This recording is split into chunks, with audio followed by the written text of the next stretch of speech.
As the conversation of raising the minimum wage continues in St. Kitts and Nevis, the Minimum Wage Task Force held a panel discussion on Wednesday to sensitize the public on the discussion so far. During the discussion, Director of the Department of Consumer Affairs, Paul Quealy, compared the minimum wage, which is set at $360 gross before Social Security and levy is deducted, to the weekly expense of life. We did surveys or interviews with minimum wage workers and asked them to fill out a sheet and indicate what it is you purchase on a weekly basis from the supermarket, right?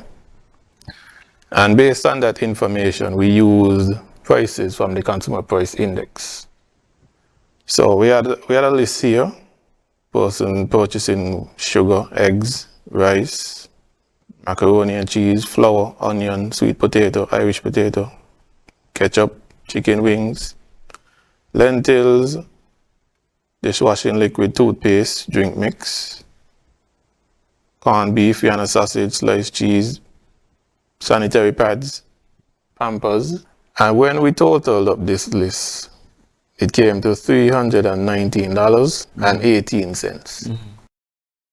Meanwhile, Labor Officer at the Department of Labor, Genevieve Mills, said that while businesses recognize that the economy is largely driven by minimum wage earners, they are, however, reluctant to agree to what the rate increase should be to have a livable wage.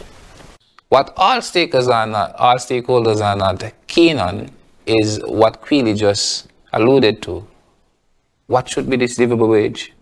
Because the truth is, we recognize in these meetings, a minimum wage is not a livable wage. We realize there's a big disparity.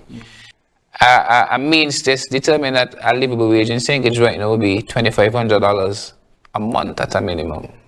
That is something that could be considered livable. Why? Because the smallest man would have $318 left with this money, with his list that he put together there. To the things that is not mentioned on that list, that is considered livable. According to Mills, the government is unable to afford a livable wage, but other moving parts can assist with making the situation a little more tolerable.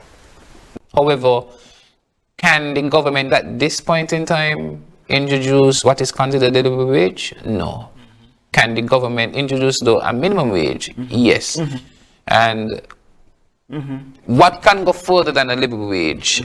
And one is Mr. Quealy here by saying that consumer affairs would play the part in supporting those of us who are on the lowest spectrum to make sure that when you're going to the supermarket, the 25% or the 20% markup that was agreed to is what is being transposed to us and nothing more.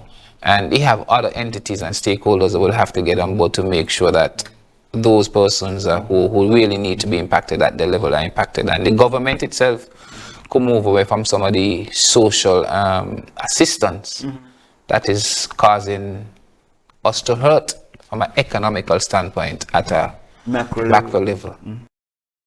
Chairman of the Minimum Wage Task Force, Ambassador Sam Condor, said that from the meetings, businesses are very mindful of their bottom line and that they will not pay more wages than they have to. Meanwhile, according to Quealy, prices of goods have increased rapidly in a 4-year period. Evaporated milk has increased by 34%, adult Pampers by 46%, and tomato paste by 60% compared to 2019.